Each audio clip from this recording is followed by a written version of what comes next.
Hilot is not a massage, no? Kasi ang massage mayroon siyang sariling standard of sanitation code. Hindi siya pangatama.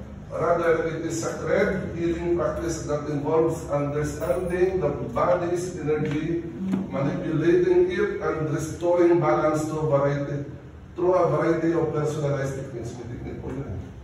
Paano mo mabalance? Kahit yung paghilot mo, may tamang dating yan eh. Yung balance at saka yung push mo. Kasi ikaw na naghilot, ikaw kung sisira pag hindi ka marunong balance yung flow mo. Walang pinag-iba yan sa martial art ng movement na yung paghawak mo ay proper. At saka yung movement mo. Ito. It is divine, rooted in ancient wisdom that honors the sanctity of life and the interconnectedness of all beings. Hilot is a heritage, a rich history that reflects the culture and practice of indigenous people. Indigenous people na tayo, yung kanunuan natin, celebrating their ancient traditions and beliefs. Ibig sabihin na natin na belief ko yan, culture natin ng unang panahon na ibig sabihin ng indigenous knowledge na dinarespeto. Nung wala pang pananakop ng Kastila dito sa bansa natin, practice na po natin. Kayo ng indigenous practice. Pag nahaluhan ka na sa pananakop, ano na yun? Halo-halo na yun. Hindi na po yung original. Yun po ang ibig sabihin yan. Ngayon, nag-registro ka lang sa site. Meron bang heritage? May origin? Wala. Iba't tinanggap dahil hindi rin alam nilang batas. Pag may nagreklamo at paputihan, ay mali pala kami. Tanggapin na lang natin. Eh, nandun na yun. Damage has been done na. Problem. Hilot has origin in deep culture practices in the Philippines, where it is not just a remedy but a source of identity. As a flagship, no? Flagship natin, that's something, ano yan, of our culture, it stands tall as a testament to our roots, reflecting our values and beliefs. The traditional Hilot Society of the Renan Bukidnon Tribe, yung may titulo kanina, promotes Hilot in the country. Dahil ownership po natin yan. Kasi meron po pagmamayari. Bakit kayo lang? Bakit kami lang? Kasi lahat tayo karapatan natin i-claim yun. Kung saan nga yung dokumento natin na amin yan, hanapan ka ng dokumento eh. Karapatan natin, all rights lang po natin yun. Pero i-prove mo. Kasi hindi na naging bansa tayo para sa gobyerno sa naging batas. Claim ng lahat. Kawawa tayo. Kaya tulungan natin itong mga 110 tribes para may yung ating kanilang karangalan. Namin, na sit aside eh. Sinakop eh. Para mabuo. Pag nabuo na po yan, napakalaking bagay.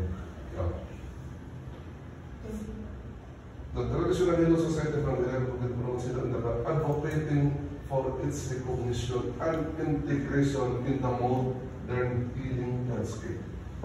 Pwede tayo kasabay rin naman dyan. Kasi tuloy-tuloy yung research. Through Hilot, we embrace our lineage, preserving the knowledge and practices that define us. This initiative fosters pride in our heritage and seeks to educate others about the profound benefits of their holistic treatment and join in celebrating our roots and honoring the sacred tradition of Hilot. Sagrado po ang Hilot. Hindi siya basta-basta matingin natin. Dahil napakalayo po ang Hilot. Sagrado siya. At ang turo ng Hilot ay kabanalan. Kaya hindi pwede maghilot ka dyan na hindi ka po mananalangin. Kasi yun po ang Hilot, kabuuan. Kasama pagkawag sa Panginoon na malita. Ngayon natin intindihan yung Hilot, no? Hindi sa subject, no? Kundi isa pala siyang uri ng panggagamot ng tawag noon sa unang panahon ay panggagamot ng Hilot. O manubulong. Hindi bulong sa Tagalog, manubulong sa Bisaya, mananambal, herbalist. So, paano tayo huhulihin? I-culture na natin yan. At may batas na kailangan i-protect at i-promote. Sino ba nauna? Yung original na practice o yung dayo ka lang? 1901 ka lang. Dahil hindi nakasabot ang Pilipino pag hinuli ng gobyerno dahil ba illegal ang practice dahil hindi niya alam yung pinanggalingan niya. Hindi niya nasagutan. Kami yan, practice namin noong unang panahon yan. Ang practice, may batas tayo ngayon, pati mo susundin, nasaan ka ba? Punta ka doon sa bundok, doon ka makasako. Di pagdating sa bundok, huhulihin ka pa rin. Eh wala ka naman titulo doon, nasaan yung ownership mo? Eh na lumabas yung 001 na titulo, mayroong ownership. Pag doon po tayo ng pasakop lahat, protected po tayo ng batas. Tama hindi? Napakaswerte po yung nasa harapan nila.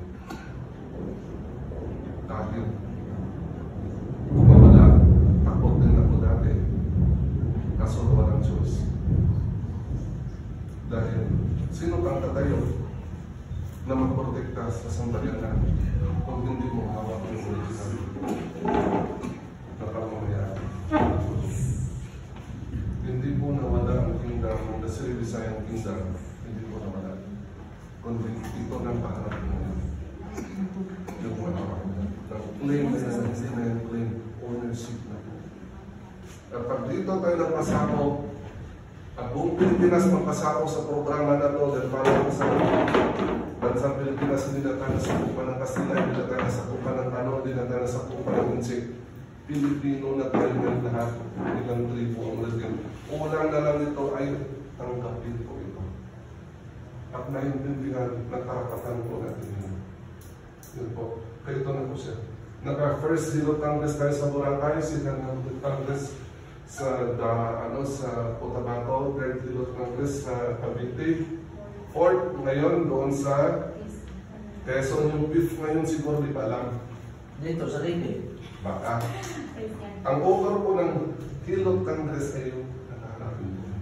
Yes. Walang Hilot Congress na nangyari kung hindi po naumpisahan natin. At inadapt ito so kada tao na mayroong Hilot Congress din po sa atin. Tayo po nag-insip yan.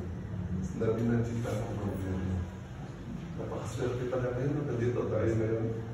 Dalaman pala yung sikreto. Hindi biro. Yan po.